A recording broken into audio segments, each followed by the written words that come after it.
Bismillahirrahmanirrahim. Assalamualaikum warahmatullahi wabarakatuh.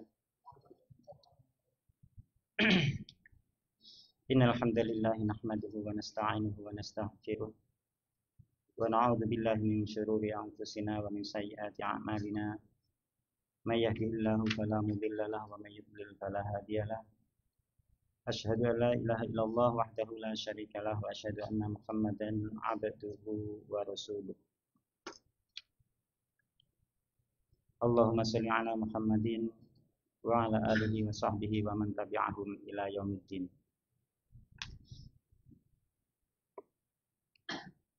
Jamaah sekalian rahimani wa rahimakumullah, alhamdulillah. Tak jemu-jemu dan tak boleh jemu, hendaklah kita selalu bersyukur kepada Allah Subhanahu wa taala atas segala nikmat.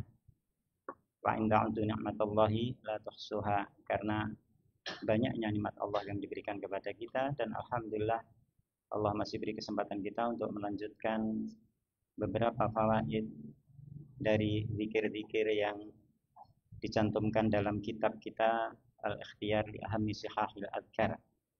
Setelah beberapa kali majelis dan telah melewati beberapa azkar atau zikir-zikir, dan mudah-mudahan apa yang telah lalu tetap diingat dan diamalkan, karena itu salah satu pengikat daripada ilmu adalah diamalkan. Dan pengamalan itu tak akan pernah bisa terjadi kecuali dengan ilmu.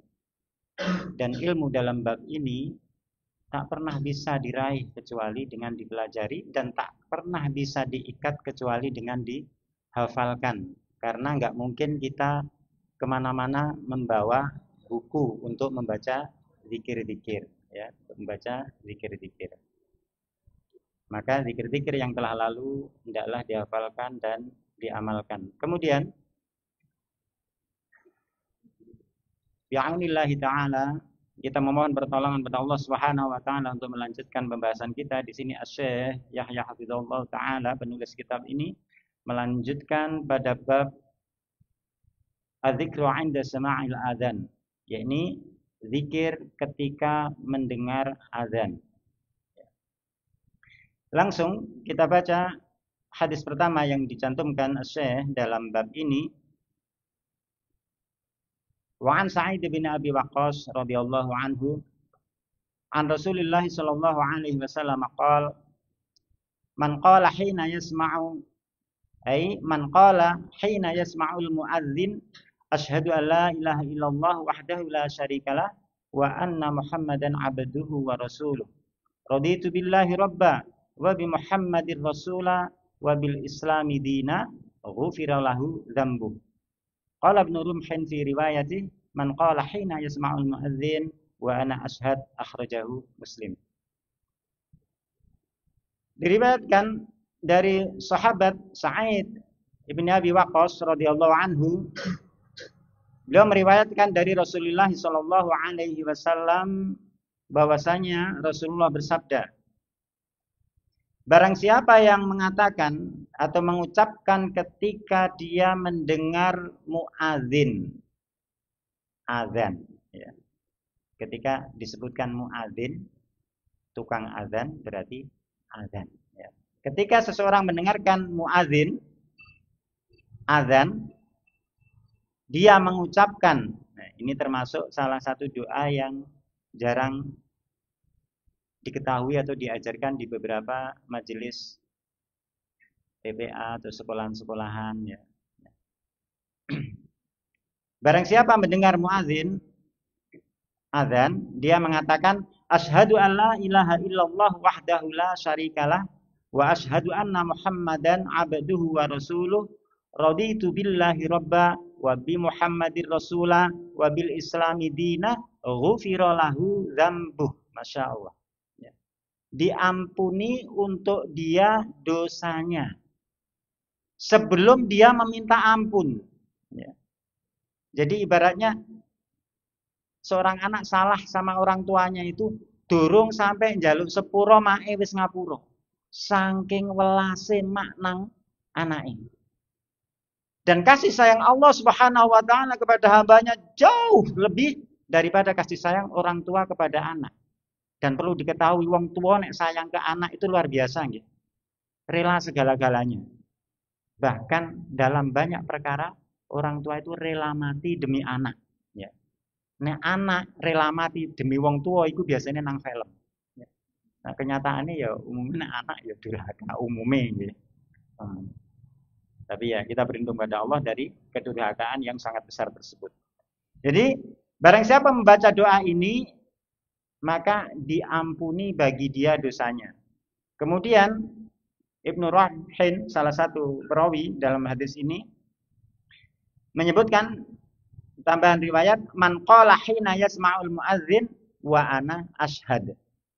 Dan barang siapa yang mengucapkan ketika mendengar muadzin azan, dia mengatakan wa ana ashhad. Ya. Sebelum kita lanjutkan uraiannya, kita artikan dulu apa makna dari doa yang dibaca itu tadi. Asyhadu alla ilaha illallah wahdahu la syarikalah. Aku bersaksi bahwasanya tidak ada ilah atau sesembahan yang disembah kecuali Allah semata, la syarikalah. Enggak ada sekutu sedikit pun. Ya. Ini harus diucapkan dan diikrarkan dalam hati. Ya. La syarikalah. Tidak ada sekutu sedikit pun. Imma dia seorang nabi sekalipun. Allah enggak tersekutukan. Bahkan oleh seorang nabi. Atau malaikat. Apalagi disekutukan dengan sekedar manusia biasa. Atau yang diembel-embeli kiai, diembel-embeli ustadz. Ya. Disekutukan dengan yang diembel-embeli habib, disekutukan dengan yang diembel-embeli kuburan. Ya. Karena hari ini betapa banyak orang yang menisbatkan diri kepada Islam. Ya. Di saat Islam mengajarkan menyeru manusia kepada masjid, dia menyeru manusia kepada kuburan-kuburan. Di saat masjid dia gunakan untuk pesta pora, untuk bernyanyi-nyanyi, berjoget-joget, bermusik-musik atas nama ibadah, betapa dia seru manusia untuk mendatangi kuburan-kuburan dengan khusyuk. Seakan-akan pintu surga adalah kuburan. Wal'iyadzubillah. Lalu di mana ikrar dia terhadap la ilaha illallah atau asyhadu alla ilaha illallah wahdahu la syarikalah. Tak ada satupun serikat bagi Allah. Enggak ada sekutu bagi Allah. Apalagi disekutukan dengan kuburan. Dan kebanyakan kuburan-kuburan yang dikultuskan dengan cara seperti ini adalah kuburan-kuburan palsu. Ya. Kebanyakan, saya tidak katakan semuanya. Tapi kebanyakan kuburan-kuburan palsu. Kalau enggak palsu dari sisi kuburannya, tapi palsu dari penisbatan yang dikubur. Sing dikubur mungkin bakul jamu, bukan bakul jamu jelek ya, ini contoh ya. Mungkin bakul jamu, mungkin bakulan jimat ya. Tapi diikrarkan, diiklankan bahwasanya yang dikubur di sini adalah wali fulan, wali alan. Sehingga barang siapa berdoa di sini, dia akan begini dan begini, bahkan akan dijamin masuk surga. Bahkan di sana debu-debu di sekitar kuburan dijual mahal. Karena diceritakan dengan cerita-cerita hoax bahwasanya itu diberkahi dengan berita-berita khayal dan dusta. Padahal tanpa kita meneliti kejadian itu dusta atau benar, dengan kita pernah mengikrarkan lafaz ini asyhadu alla ilaha illallah wahdahu la syarikalah, maka kita sudah memastikan itu adalah penyimpangan. Karena mempersekutukan Allah dengan kuburan. Seakan-akan Allah itu setara. Allah itu butuh itu. Manusia itu butuh kuburan-kuburan, butuh wali-wali fulan untuk dia bisa meminta pada Allah.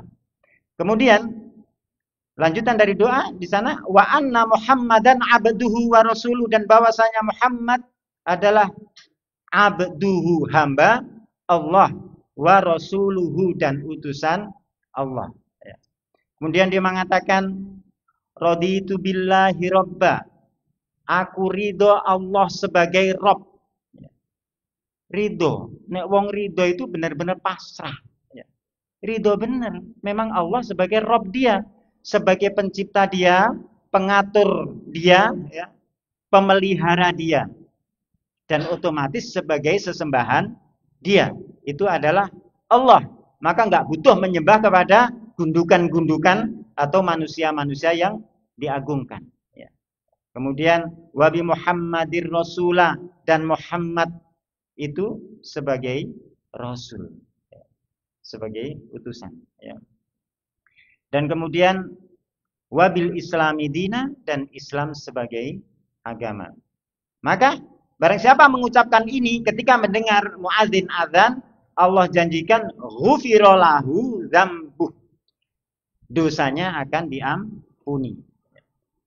Dan dalam satu yang diriwayatkan oleh salah satu perawi dikatakan, barang siapa mendengar muadzin azan, dia mengatakan wa ana ashhad, saya bersaksi.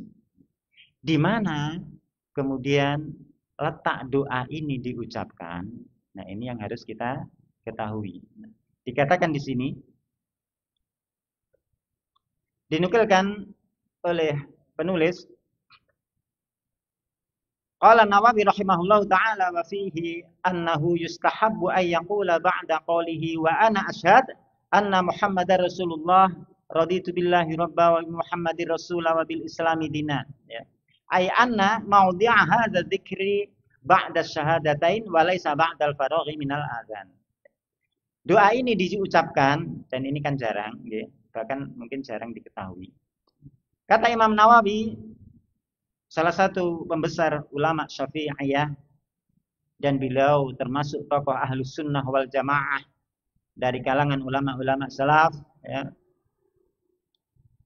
Beliau mengatakan dalam hadis ini disukai untuk seseorang itu mengucapkan setelah ucapan muadzin, ya, dia mengatakan wa ana ashhad anna Muhammadar Rasulullah sampai akhir, sampai raditu billahi robba babi Muhammadin Rasulah babil Islami dina. Nah, di mana tempat pengucapan itu? Kata beliau, bahwasanya tempat zikir ini adalah setelah syahadatain, bukan setelah azan. Jadi ada doa yang disyariatkan dalam hadis sahih yang diriwayatkan Imam Muslim. Doa itu diucapkan ketika muadzin selesai melafalkan dua syahadat dalam azan. Asyhadu an la ilaha illallah, asyhadu an la ilaha illallah, kemudian asyhadu anna Muhammadar Rasulullah, asyhadu anna Muhammadar Rasulullah, baru kita mengucapkan doa ini. Asyhadu an la ilaha illallah wahdahu la syarikalah wa asyhadu anna Muhammadan abduhu wa rasuluh, raditu billahi robba wa bil Islam wa bi Muhammadir Rasulah wa bil Islami dina. Ini peletakan ucapan doa ini. Mungkin karena belum terbiasa, rodok bingung, ya. Kemudian beliau melanjutkan, yakni Syekh penulis kitab ini melanjutkan pada hadis yang kedua, wa an Abi Sa'id Al-Khudri radhiyallahu anhu, dari Abi Sa'id Al-Khudri radhiyallahu anhu. Ini faedah bagi kita. Di sana ada sahabat yang namanya sama, yang kunyahnya sama, yakni Abi Sa'id. Kalau yang pertama tadi sahabat yang meriwayatkan adalah Sa'idnya, ya, Sa'id bin Abi Waqqas. Kalau ini dari bapaknya Sa'id Al-Khudri, ya.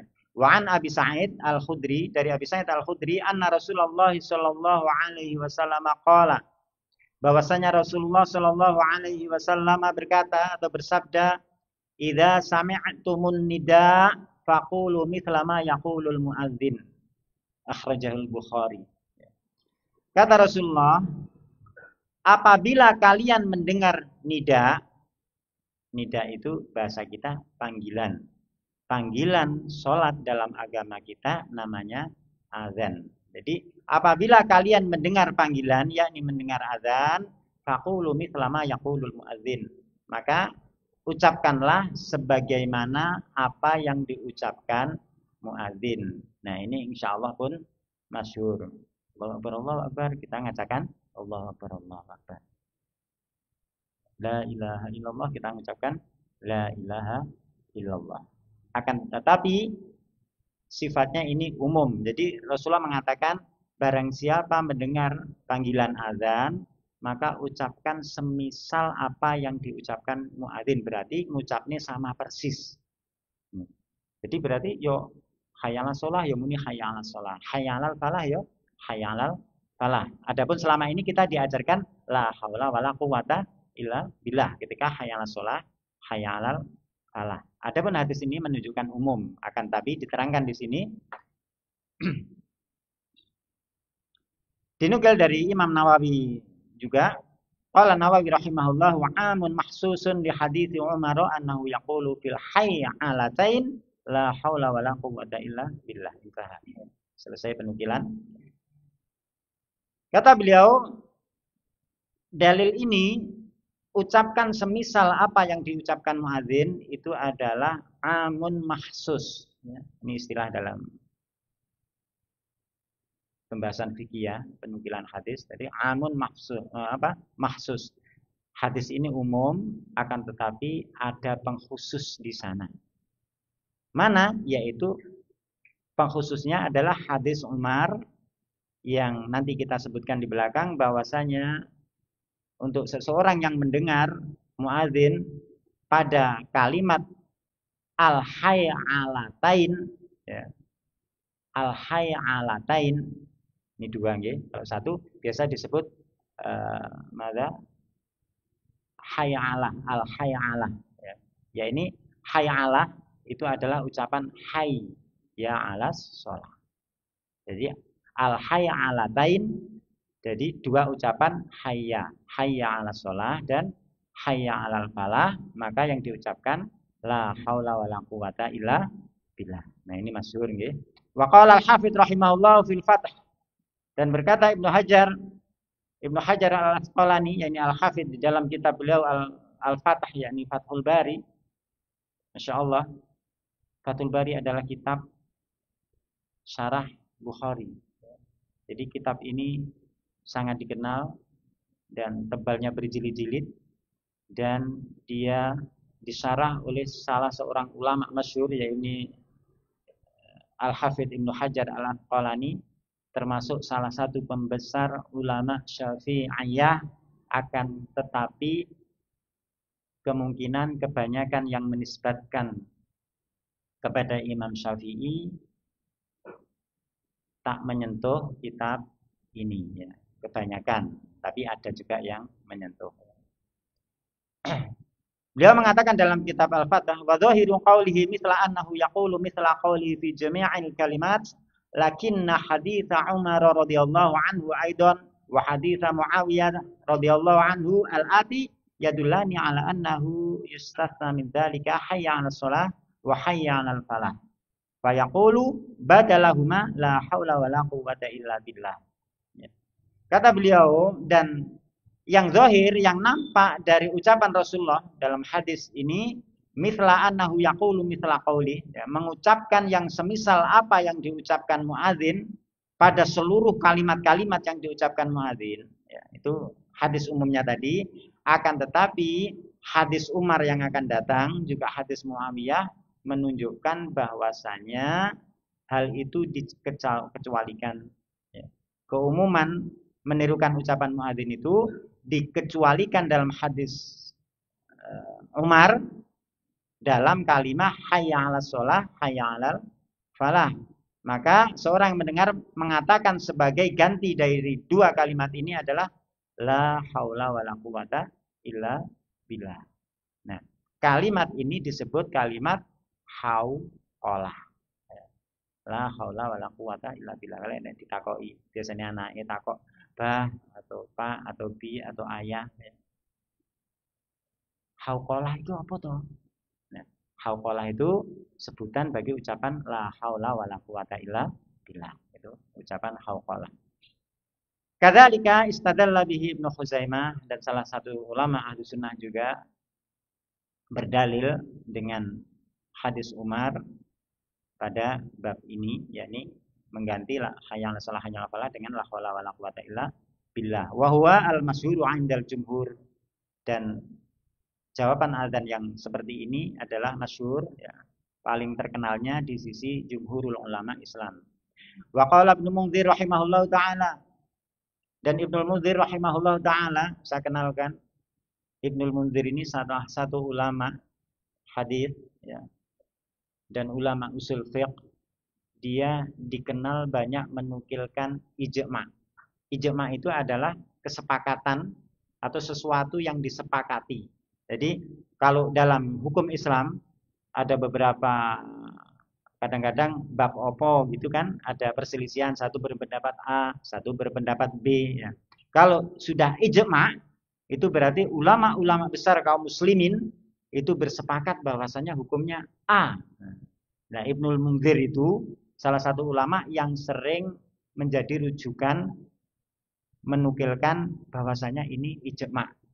Berarti kalau ada perselisihan yang menyelisih ijma', perselisihan itu ditolak. Keumumannya adalah begitu. Akan tapi tak ada gading yang tak tetap. Beliau di sini mengatakan yuhtamalu ayyakuna dzalika minal ikhtilafil mubah fa yaqulu taratan kadza wa taratan kadza. Nah, Ibnul Mundzir yang begitu terkenal menukil ijma', ternyata dia di sini salah. Dia berpendapat dengan beberapa hadis yang dia kumpulkan, ya. Dia mengatakan bisa jadi pendapat-pendapat ulama dalam menjawab, metode menjawab azan itu adalah perselisihan yang boleh-boleh aja. Kadang-kadang dia mengucapkan A, kadang-kadang mengucapkan B, ya. Ketika muadzin mengatakan hayya 'alas shalah, dia mengucapkan hayya 'alas shalah kadang-kadang. Atau kadang-kadang hayya 'alas shalah, dia mengucapkan hayya 'alal falah. Ini pendapat Ibnul Mundzir. Akan tapi pendapat ini Allah Ta'ala alam termasuk pendapat yang lemah. Maka dilanjutkan di sini, dan Ibnul Qayyim rahimahullahu ta'ala beliau menguatkan pendapat jumhur, ya.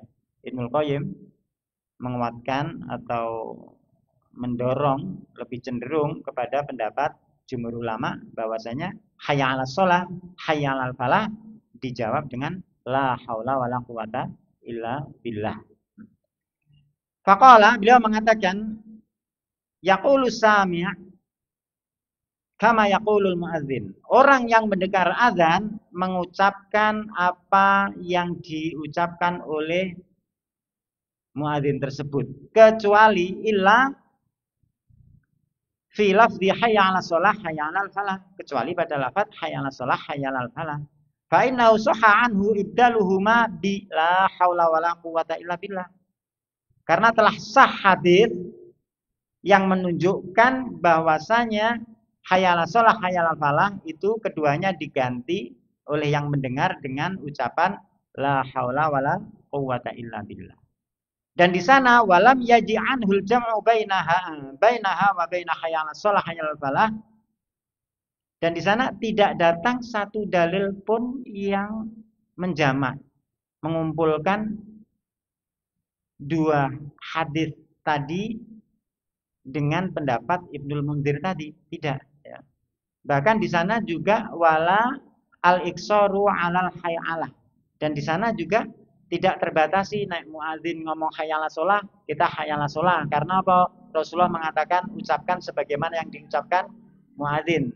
Di sana enggak ada dalil yang khusus, tapi dalil itu adalah umum. Bahkan wa hadyu Nabi sallallahu alaihi wasallam alladzi shahha anhu iddaluhuma bil hauqalah wa hadza muqtadal hikmah al mutabiqah li halil muadzin was-sami'.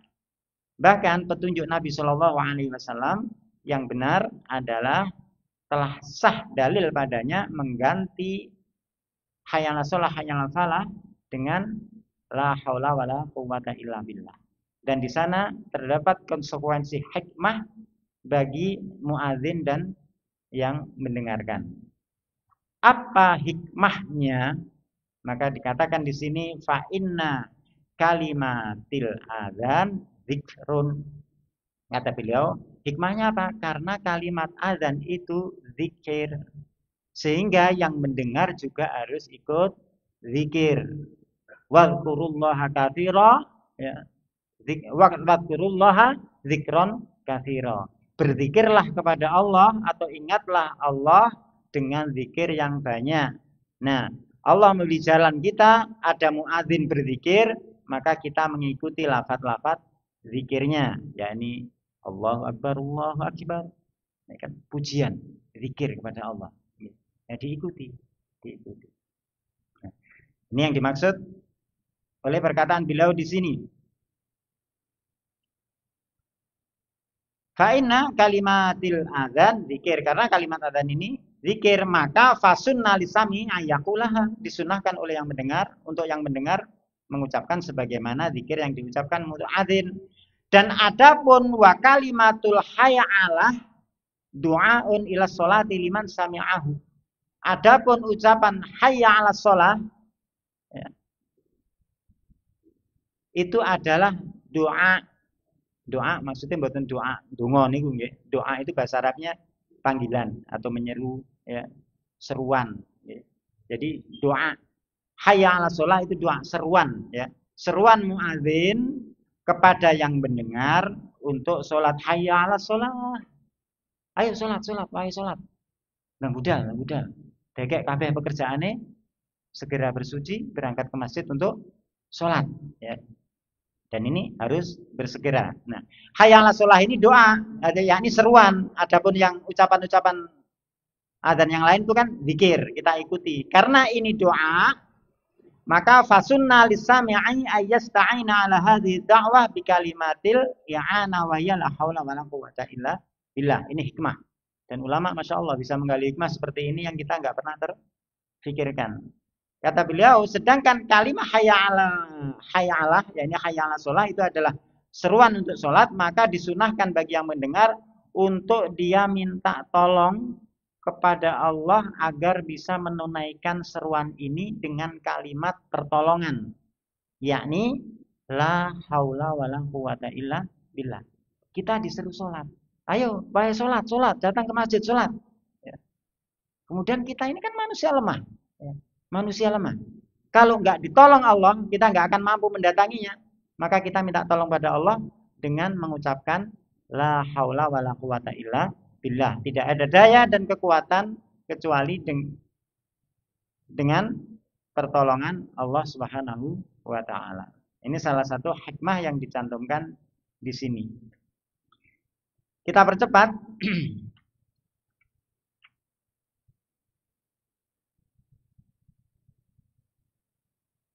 Dan hadis Umar yang disebutkan tadi sebagai pengecuali dari hadis umum tadi adalah disebutkan di sini wa an Umar bin Al-Khattab radhiyallahu anhu qala Rasulullah sallallahu alaihi wasallam. Langsung kula artikan mawon nggih.